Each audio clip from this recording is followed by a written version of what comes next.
Ikaze bakunzi ba Look Media, ikaze bakunzi ibiganiro bitandukanye mushirizwa n'imbonesha kure yacu kandi ariyo yanyu ya Look Media, cyane cyane mwebwe abakunzi ibiganiro by'inkino tubashikiriza bya biganiro bya Look Sport, ibiganiro bya Magic, ibiganiro bya Mumenye n'ibindi bitandukanye. Tubahe ikaze kuri uyu munsi wa gatanu, turi bigenekerezo bya 29 mu kwezi kwa gatanu cyangwa kwezi kwa Rusama 2026. Ku munsi wa gatanu ni ikiganiro cha Look Sports n'ubwo kidufasha kwinjira muri weekend. Ikiganiro turabira hamwe amakuru atekanijwe muri weekend, ni ikiganiro kandi turabira hamwe amakuru yabaye hagati mu ndwi, ku munsi wa kabiri, ku munsi wa gatatu, ku munsi wa kane gushika ku munsi wa gatanu. Muri weekend ni ku munsi wa gatandatu ndetse no ku munsi w'Imana abatekanijwe inkino zitandukanye. Nibaza ko tuza kubica hirya no hino amakuru atandukanye, nibaza ko ari menshi. Ni je Alex Ndongozi muri studio za Look Media, ndi kumwe na mugenzanje G Boris. Reka ndamuramutse ndamuha ikaze. Ndakuramukije Loris Ndongozi, ndaramukije ndetse n'abariko badukurikirana bose muri rusange. Twizeye neza ko bamerewe neza mu baho ndetse no mu byabo. So ikaze mu kiganiro cy'inkino cya Look Sport cyo kuno munsi wa gatanu. Nibaza ko ni ikiganiro cyo kwa gatanu cyanyuma cyo muri kuno kwezi, tujye kwatujyana n'abakunzi ba Look Sport. Rero ni ikiganiro cyanyuma cyo mu kwezi, twese kwa gatanu kuko umunsi wa mbere turi kwigenekezo rya mbere Ruheshi. Uzi ko twasiguye indamukizi cyo gisigura Rusama, Ruheshi nawe cyo gisigura haba hayigereje igihe bita impeshi. Impeshi hera rero Ruheshi sigura kuba mu mpeshi. Mu mpeshi ni tuzoza kwa tukibasigura naco mu nuko twizere rero yuko abakunzi bacu amerewe neza mu baho ndetse no mu byabo. Abatamerewe neza tubabwira yuko siko byama bimeze no munsi ushaka kumerewe nabi, ejo bigahinduka ukaba umerewe neza. Ushaka kumerewe neza no munsi, ejo bikamera nabi, ariko twifurize yuko mugwa mumerewe neza mu banyu ndetse no mu byanyu. Nuko uno munsi ni ikiganiro ngo hari amakuru menshi atandukanye, haba hano mu Burundi ndetse no ku mugabane wa Afrika, no tutazaje ku mugabane wa Afrika ndetse no ku mugabane wa Buraya. Ni muri basketball ndetse na football. Mu Burundi basketball na football, ku mugabane wa Afrika ni muri basketball.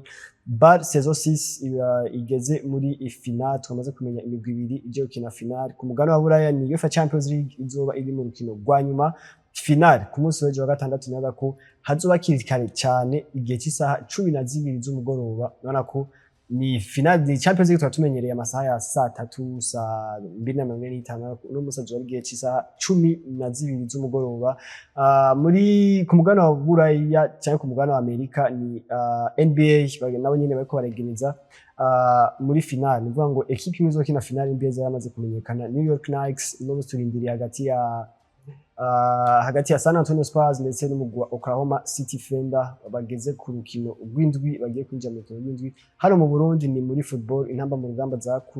zatsinzwe ibitsindo bigera kuri 5 ku busa n'igihugu ca Maroc, na bako bitegura urukino bazokena igihugu ca Guinea. Azo ari ku munsi wa kane hari nyine mu gihugu ca Maroc. Naza ko mu Burundi nyene ni ABR ibandanya, bazo bari ku ndwi ya 15 na 16 muri ABR muri no weekend ku munsi wa gatandatu ndetse no ku munsi w'Imana. Tumire amate gato cyo tugaruka n'idondiganyo. Nk'umunywanyi w'ibanki BCAB wowe ufise ubwoba ko udashobora gusuma ata amafaranga wagendanye, ibanki BCAB yamana bishasha. Twabazaniye ubuhinga bushasha bwo kuriha amafagitire no kubikora amafaranga. Mbega ubwo buhinga nubuhe hoho bukora gute? Nakamashini ko kuriha fagitire canke kubikora amafaranga ukoresheje ikarata Nickel. Ati none mbega ivyo bigiye kutwungukira iki? Ubuzima bugiye koroha mu kutagendana umukagato w'amafaranga ku mufuko, wavura n'abagizi ba nabi bakayakwiba. Ikindi congeye ko kuri ico nuko ushobora kubikora amafaranga yawe kwishami rya ryo ryose rikwegereye rya BCAB,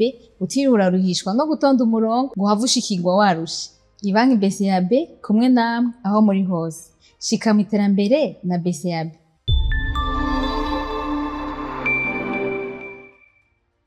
Twagarutse n'idondo ry'iganiro cyacu, duhera hano mu gihugu c'u Burundi. Naza ko duhera muri basketball nkuko vyama, ni muri ABR bazaba bariko barakina indwi ya 16. Azo ari urukino rugira gatanu, ruva ni ya 16 n'indwi ya 17. Ku munsi wa gatandatu ni 16e journée, ku munsi w'Imana 17e journée. Azo ari inkino zitari nke, novuga ngo zikomeye. No munsi naza ko ikintu yamukuru kiyari ni rino nubwo rino siganwa mu kibanza cya gatatu ndetse n'ikibanza cya kane kugira ngo barabe ino migwi ibiri izoherekeza Urunani na Dinamo muri playoffs z'uno mwaka. Hazoba ari inkino zitoroshe na buke buke cyane cyane ku migwi ino imigwi nyene iri kuragwanira bino bibanza. Hazoba hari umugwi wa Remesha tunazo twabivuze ku munsi wa mbere, hariho kandi n'umugwi wa Tigers, hariho n'umugwi wa Care. Uno munsi mu nkino zigiye kuba muri indwi urabona ko ino migwi izoba iri kuyatana mu mitwe hagati yayo, byose zofise inkino zikomeye. Dore ko umugwi wa Remesha bazo bafise urukino ku munsi wa gatandatu gezi saa 9 bazobe kwakira n'umugwi Urunani. Ku munsi w'Imana bazobe kwakira n'umugwi wa New Star. Ino migwi ibiri yose yaraje kubitsinda umugwi wa Remesha muri match ari. Remesha muremeze gute? Nibaza ko abakunzi ba Remesha canke abantu basanzwe bakurikirana basketball yo mu Burundi ahanini bariteze comeback ya Remesha muri ino phase retour, ko tuye kuraba uko phase yaje kwigendaza ko siko abantu benshi baza kuba bagira prediction muri bakikwa ritegura ABL, ko ndibuka ko abantu benshi ndetse natwe tugeze ko tubivuga tuvuga ko Remesha ikibanza cya gatatu twamaze kukibona ko ni cayi. Par contre indi migwi izoza kwigwana ikibanza cya kane, Tigers, Rezipo, Care ntitwaye amahirwe menshi cyane, même si no musi iriko iraja ku rwego hejuru. Rero match yo kwa gatandatu Remesha Urunani ni match ikomeye cyane kurandi rwa Remesha. Remesha tumaze kwa tubona yuko mu mwaka uheze cyangwa mu myaka iheze nk'ibiri ngahe bana yuko yarashobora gutena imbere ya Urunani. Mugasi ko byaje kwa bigenda muri no season nako byaje kwa bigora cyane, aho yaco inanshina mbere wanashima n'ama defect menshi. No musi giye kwa ikina n'Urunani, Urunani rufise iyo mood maze kwitsindwa match imwe yonyene yaje kwirangiza phase yose idatsinzwe urukino na rumwe. Nanihaza ko kurande rwa Remesha nibo bafise pression nini cyane ngo baze ko baraba ko bagatakaza no match, barazi yuko muri week dimanche hari indi match nini ibarindiriye. Barazi yuko kandi baya abantu bariko baragwanira byo biko cyakanda cya gatatu cyangwa cya kane bazoye ko barakina nabo. Info bagizere zitanziza mbere kwanza nibaza ko match ya Tigers izoza kuba iba imbere yo ni Tigers biko yakina na Care, izoza kuba iba imbere yabo. Azo ari 13 Urunani na Remesha 15. Deja urumva rezitizo yavuyemo ngaho onye irashobora kuza ku influence umugwa Urunani wa Remesha ngo baze kwa bitegura cyane umugwa Urunani, kandi nazo ko ifise amahirwe make cyane yo kuza gutsinda imbere y'Urunani. Ku munsi w'Imana ikigaruka kandi ikina na New Star no munsi nane rikigwanira ibyo bibanza nyine bya Big Four. Naza ko akazi gakomeye cyane ku ruhande rwa Remesha, naza ko ifise n'amahirwe make cyane. Twaje kwa tubona mu mwaka muri Fazare byaje kwa bigora kuri no migwi yose. Umuntu ace yiyumvira ku muguru nani ifise amahirwe make. Eske ku mugwa wa New Star na bimeze gute? Hamubuze gutakaza New Star na n'Urunani, ibi amahirwe yo kuja muri Big Four nazo kwaza karagabanuka cyane gose.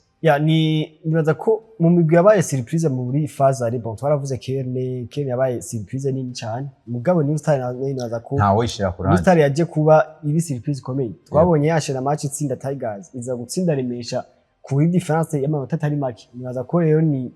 Remesha contre Urunani, nibaza ko amahirwe ni make cyane yaba hari mu mwaka weze ngaba ari mwaka weze. Bon no musi twabonye barakinyira match ya nubwo ngo match twita match amikari ari champion ya kugurura imakamba ya match amikari zabaye kugurura zanzi imakamba. Barakinye n'Urunani nako Urunani rwaje kwatsinda difference irenga amanota agera kuri 10. Nibaza ko no musi ivyo biza kwerekana ko amahirwe ni make contre Urunani. Mugabo contre New Star nibaza ko baramaze gutsindwa match imwe muri phase of tour. Nanyo iyo match imwe bayitsinzwe na Dinamo. Umva ko New Star ni igipimo cyato cyo kuraba ku mugwa Remesha, ni Remesha igipimo cyato cyo kuraba kuri New Star. Mbego urazi yuko challenge nini yabujya cyane ku mugwa Remesha atari Urunani. Challenge ikomeye cyane ku New Star ko gutsindwa n'Urunani nivyo ubutakaje match. Mugabo sinaza ko hari umuntu aza kuba agushira ko pressing ngo watsinzwe n'Urunani, nivyo watakaje amanota. Mugabo gutsindwa n'umugwa New Star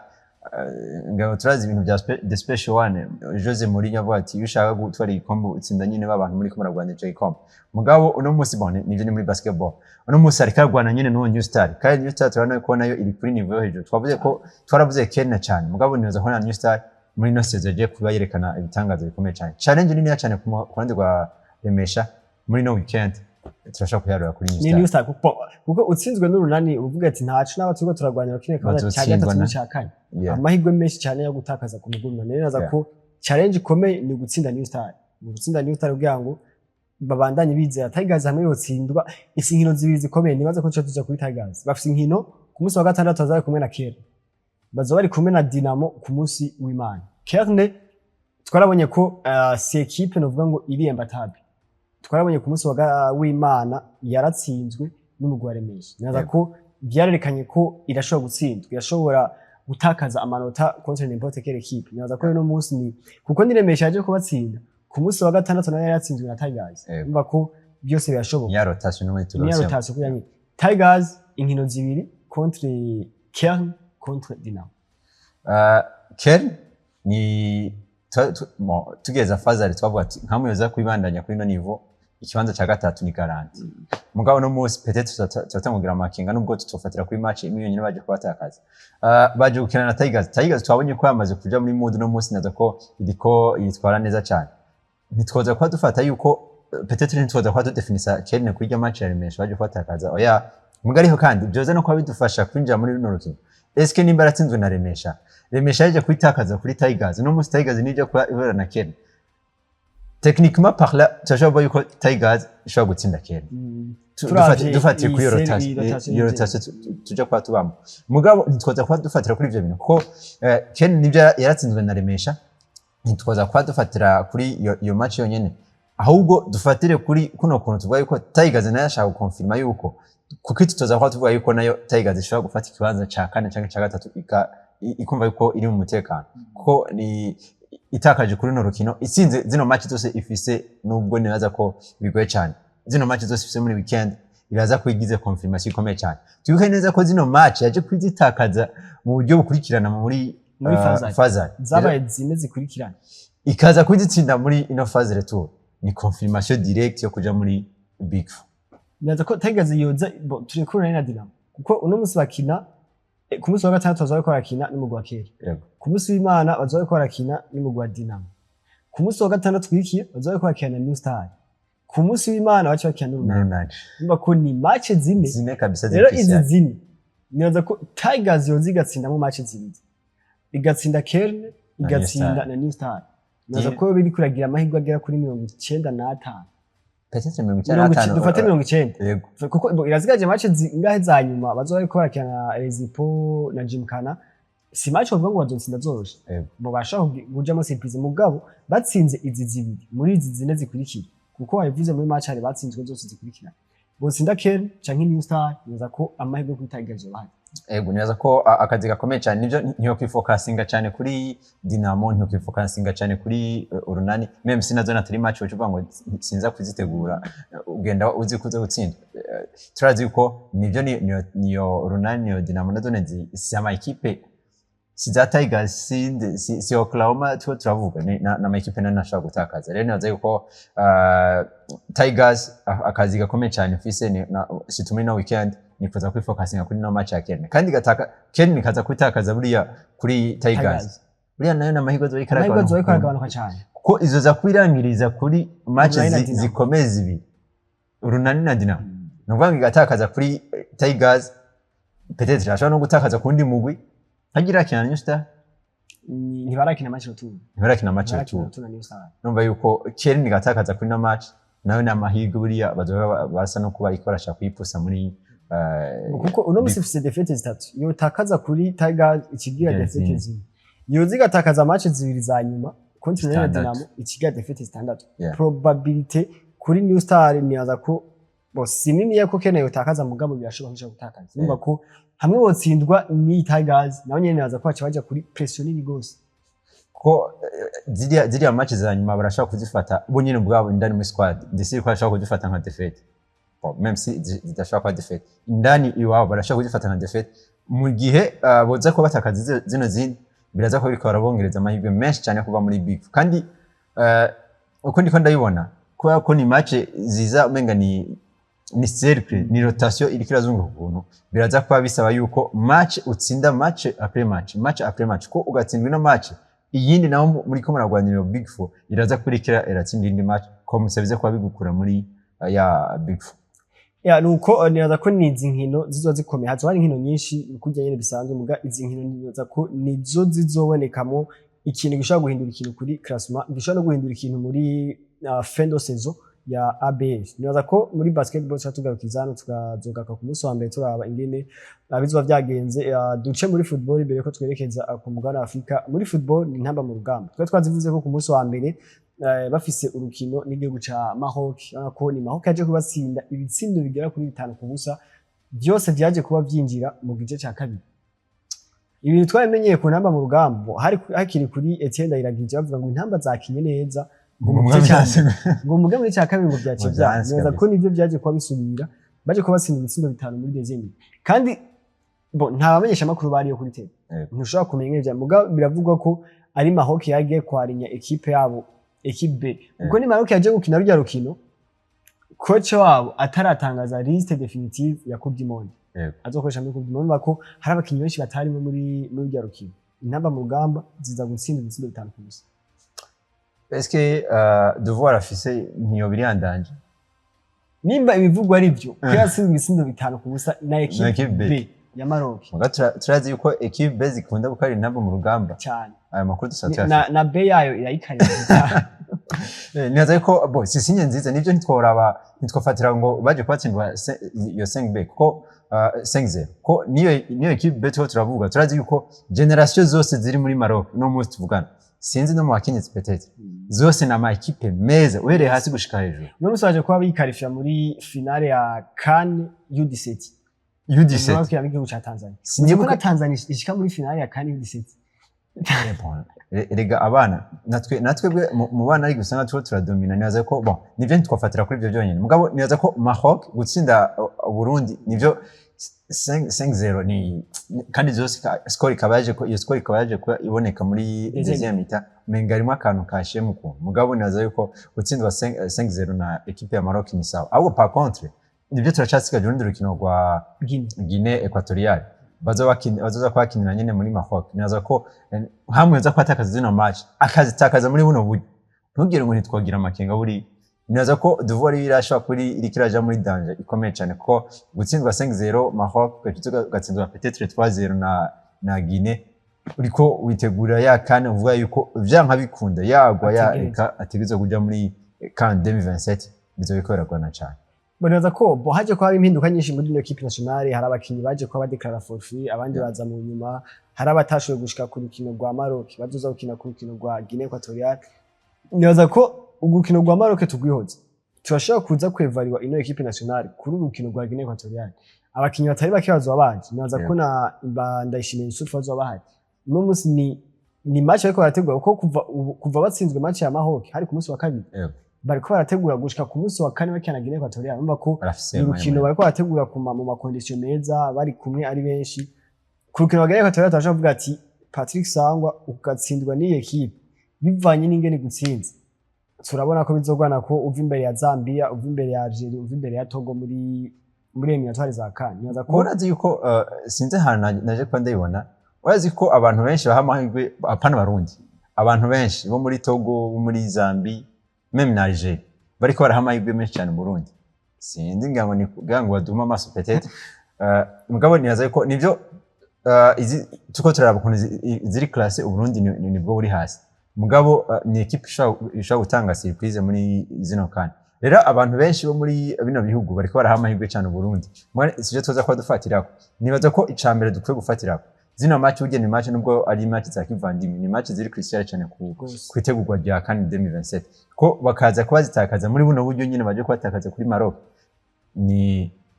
icumviro kizoza koza muri buri murundi wese avuga ati est-ce que devoir ya Patrick yaza kubishoboka kuri Algeria no ko nivyo si meme equipe na Maroc mugabo zose na ma equipe no ko akomeye cyane nivyo nibaza ko n'ubudasa si bunini gose si bunini ko burahari mugabo umwe yaratwaye CAN abimerite kuri 10 uwe nawe yaratwaye CAN kuri May mugabo bose batwaye CAN rero naza ko na ma equipe nibaza ko aja kungana nubwo aba adasa nyine muri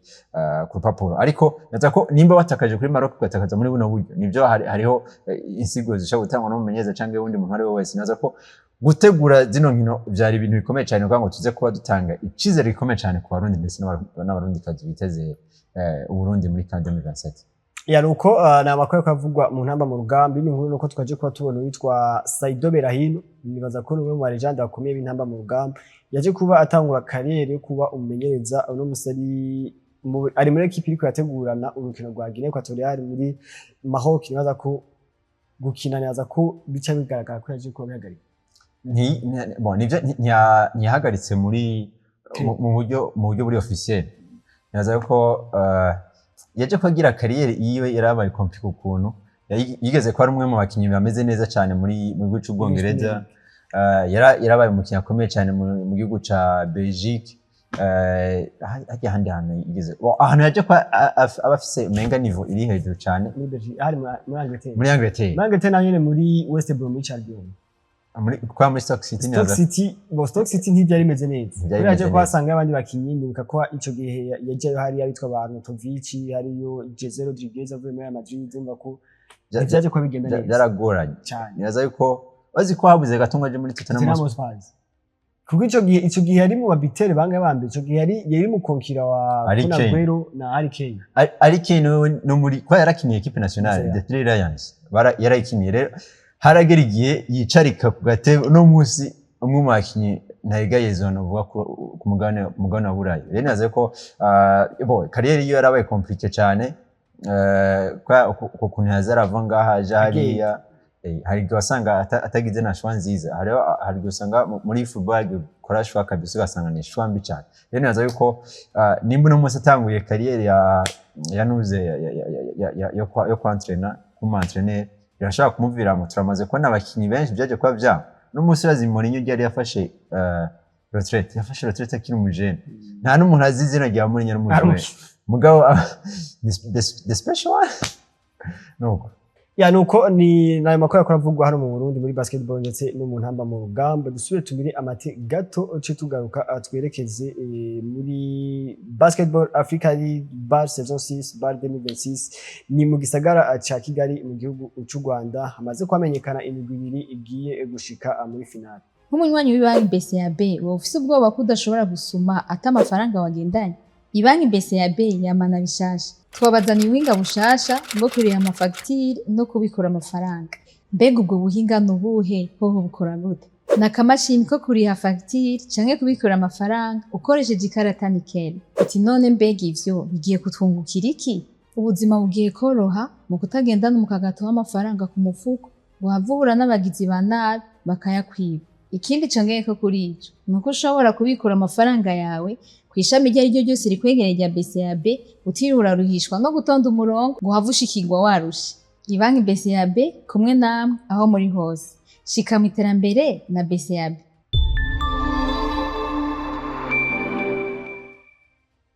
twamaze kugaruka twerekeze mu gisagara ca Kigali mu gihugu cy'u Rwanda ariko harabera nuvuga ngo inkino za finale ya bar saison 6 bar 2026 nibaza ko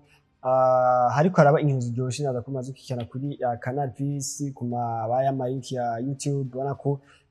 ni amahiganwa yo kwakina abakinyi nibaza ko hajya turashobora kubona abakinyi tuko turabona umunsi muri Tigers muri Al-Ahly yo muri Egypt Al-Ahly yo muri Libye Petro de Rwanda muri Angola ukabona mu mwaka uza tuko turabona muri Dinamo tuko turabona mu nani kweki muri Remesha muri Tigers cyangwa muri Kebne nibaza ko twere ko tubona myaka yeze tibuka tubona ba Boissy tubona ba Kevin Amayo Samuel Brancheri mu mwaka ukwikira tubabona hano mu Burundi muri Dinamo mu mwanya ko nuno mwaka birashoboka ni inkino bamaze kwamenya imigwi ibiri igiye muri finale umugwi wa RCCB Tigers mu gihugu cy'u Rwanda hamwe n'umugwi wa Petro Athletic de Rwanda mu gihugu cy'Angola ko ino Angola naza ko kuri basketball muri Afrika muri imyaka ibikwira yitwara iyidomina ku rugero rutari ruto banaza ko Angola yamaze kuba ni nka ko twamaze kuba dushira mu mutwe yuko aba Sudan usanga ku giti cyabo usanga bari ko baritwa neza no munsi rero naza ko byamaze kwamenyekana ni Petro de Rwanda igiye kwikina na Tigers yo mu gihugu cy'u Rwanda ari ryo rya mbere umugwi wo mu gihugu cy'u Rwanda uje kushika muri finale ya BAL naza ko ni intambwe ikomeye cyane turashobora kubona Remesha Kerne naza ko ni intambwe ndende muri kubona ekipa no mu Burundi kuko ona ko nize ekipe zishiramo ama investment menshi ona ko ni bare igira gatandatu Yego. muri bare zitanu ziheruka umugwi umwe gusa wo muri Afrika yirabura Yego. fate Yirabura. Afrika yirabura Afrique subsaharienne Eh, ni umugwi umwe wonyine umaze gutwara ino bare ni umugwi Yego. wa Petro do Rwanda witwaye muri 2024 Yego. ushaka kuza kuri bon no musi ni 2026 ni umugwi nyene wo muri Afrique subsaharienne uzotwara atari Petro do Rwanda ni umva, Tigers ho biri aho confirmed. byamaze ko confirm Yego. ahandi ni umugwi wa Al Ahly muri Egypt ni umugwi wa US Monastir ni umugwi wa Al Ahly yo muri Al Ahly yo muri Libya. Egypt ni hariho Zamalek yo muri Egypt Yego. hariho US Monastir yo muri Tunisie hariho Al Ahly nivyo Yego. Al Ahly yo muri Libya. Egypt Al Ahly yo muri Egypt Yego. hariho na Petro do Rwanda muri 2024 hariho Al Ahly yo muri Libya muri 2025 uno munsi 2026 turiko turondera hagati ya Tigers ndetse n'umugwi wa Petro do Rwanda Aske abanyarwanda ntibashobora gukora amateka azora amateka akomeye kizoba igikombe ca mbere kije muri hano muri Sohajo hano iwacu muri Afrika Afrique de l'Est y'Ubusero. Afrique y'Ubuseruko Afrika y'Ubusero, yeah. uzi ko Tigers yagiyemwo ku kanyuma bahejeje gukuramo umugwi wa PL Cyane gose. Kandi iki no musi ni ikoze parcours itari bigere ikorwa numwe mu migwi numwe wo mu gihugu cy'u Rwanda baje kubashika muri finale. Yo azori finale ariko kandi third place cyangwa ikibanza cya gatatu kizoka kiragwanira Al Ahly. azo ari derby yo muri Maghreb ni imwe yo muri Egypt Hari Afrika y'abirabure na Afrika y'abarabu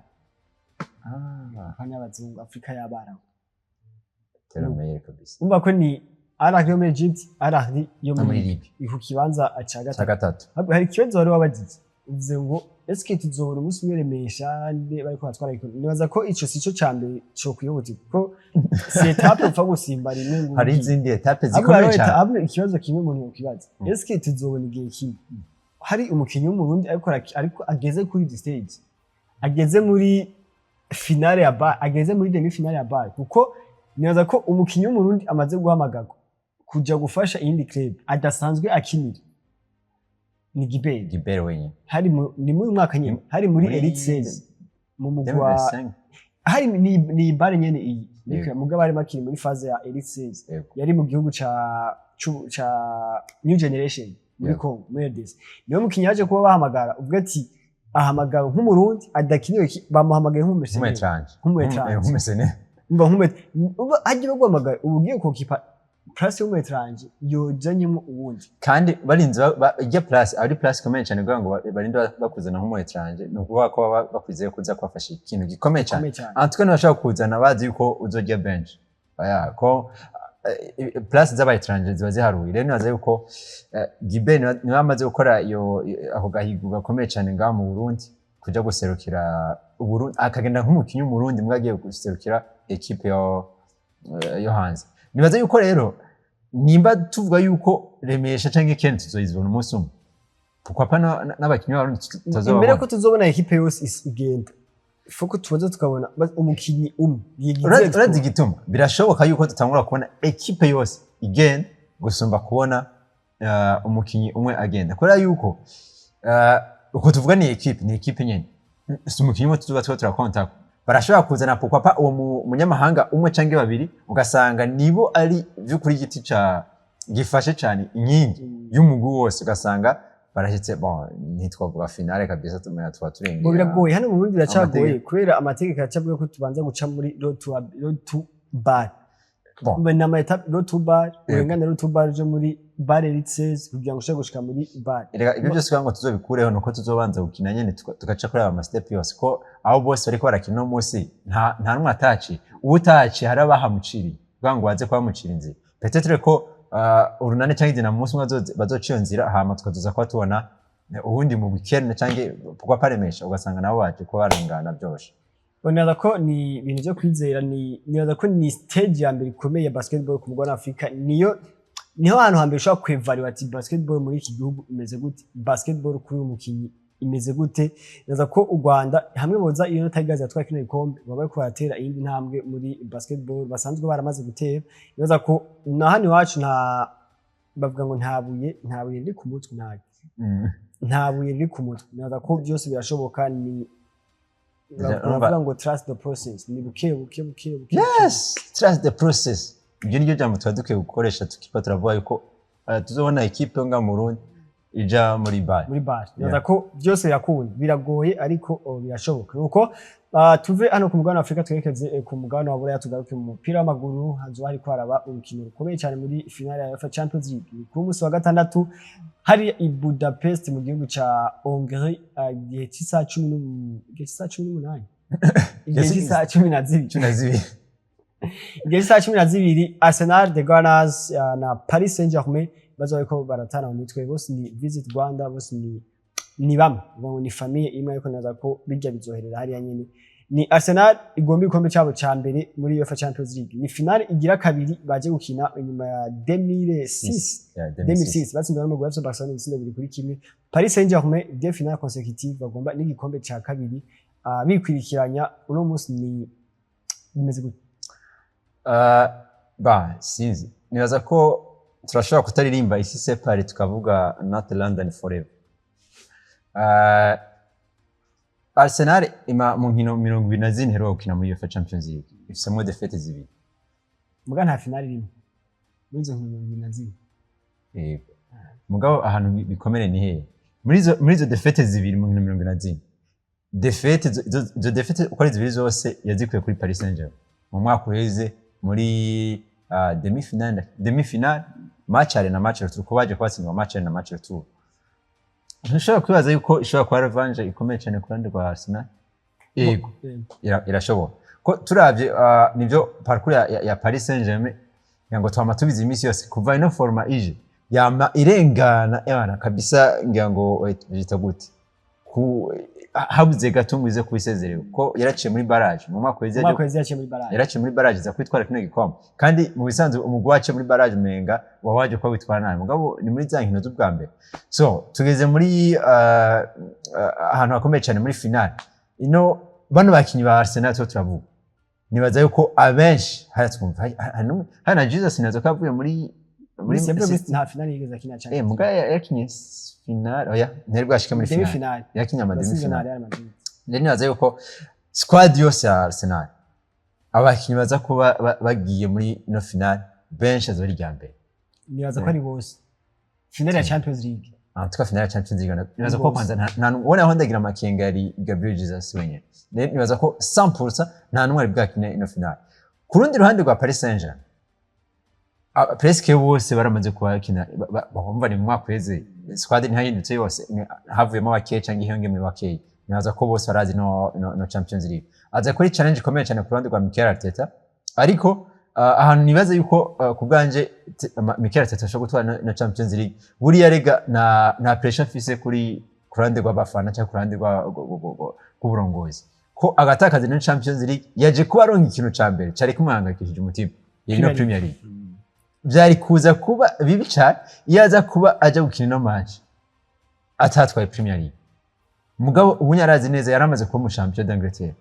arafise ico cizere yuko ino match akayitakaza nivyo arahombye mugabo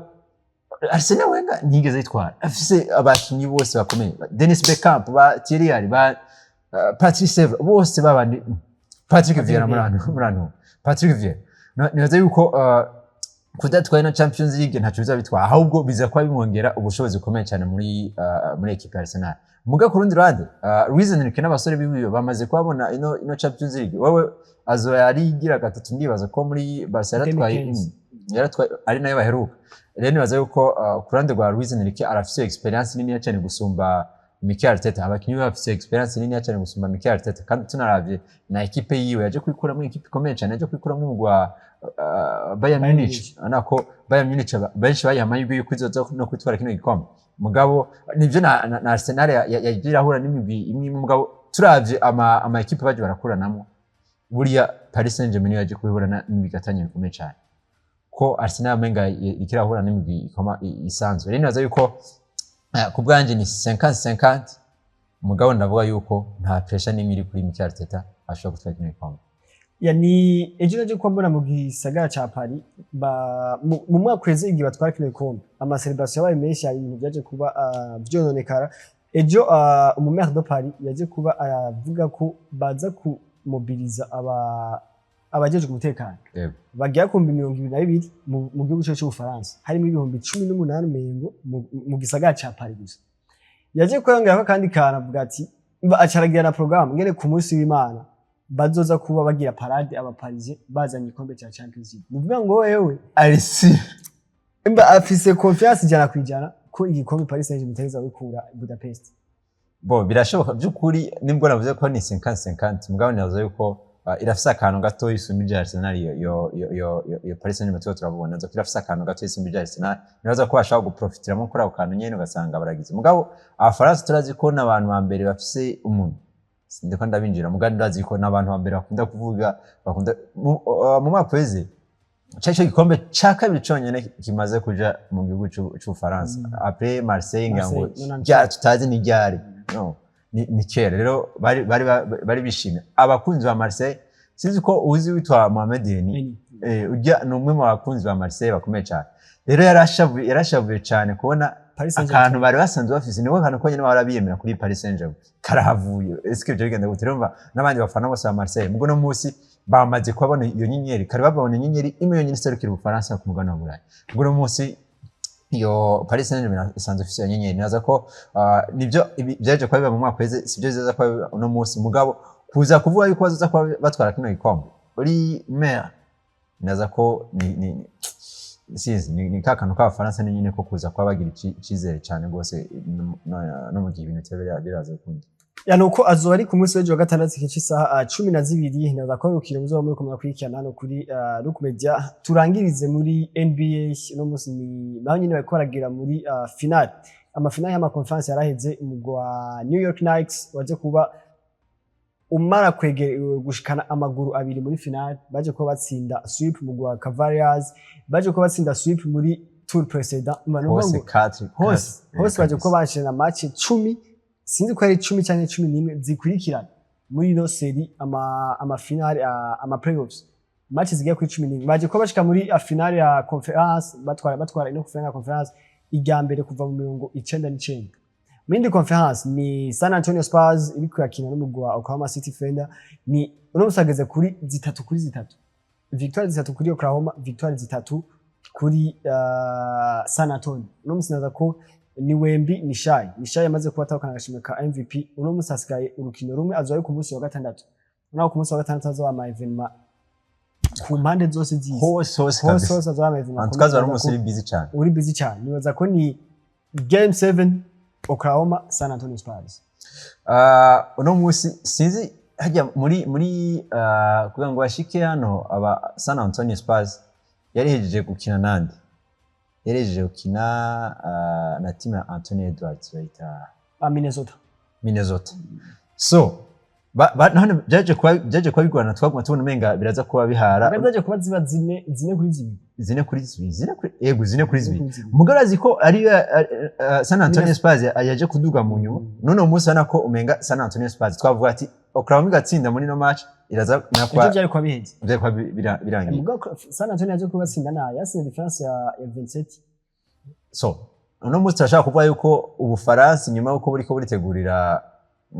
Champions League no kurande rwa basketball kuri Victor Wembanyama dushaka gusanga nawe arika araduza umugwa San Antonio Spurs kubwaje Oklahoma isanzwe ifise kino gikombe